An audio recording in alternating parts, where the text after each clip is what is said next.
Good morning. உடல்நிலை மற்றும் பல்வேறு காரணங்களால் நம்ம செல்லங்களை வந்து பார்க்க முடியல. கொஞ்சம் நாளாக கேப் ஆகிடுச்சு. இதுக்கு முன்னாடி நம்ம கிளைகள்லாம் ட்ரிம் பண்ணுறது, அதை பற்றி பேசணும், ஒரு கருத்தோடு பேசணும். இப்போ நம்ம செல்லங்களுக்கு நடுவில் வந்து நிறைய பூண்டு புதார் ஆகிடுச்சு. பார்க்கலாம். நீங்கள் இதை தண்ணி பாய்ச்சிட்டு 2 வழி திங்க் பண்ணிகிட்ருக்கோம்.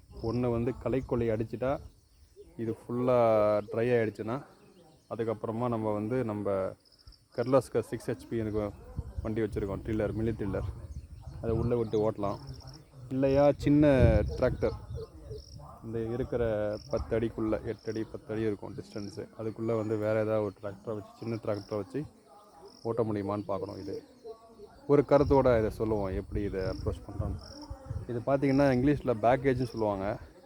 ஆக்சுவலி வந்து மனத்தில் வச்சுக்கணும் வழக்குகள் தான். இப்போ முன்னாடி நம்ம பேசும்போது கிளைகள் சொன்னோம். நம்மளுடைய முன்னேற்றத்துக்கு தடையாக இருக்கிறத நம்ம தடுத்து எறிஞ்சிட்டு நம்ம ஃபோக்கஸாக போயிட்டே இருக்கணும்.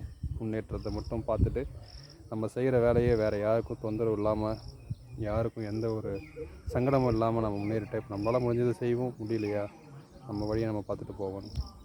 அதே சமயத்தில் இந்த கலைகள் அப்படின்ற மாதிரி பார்த்தீங்கன்னா நம்ம பேக்கேஜ் மனசில் இருக்கிற நிறைய எண்ணங்கள் இருக்கும்.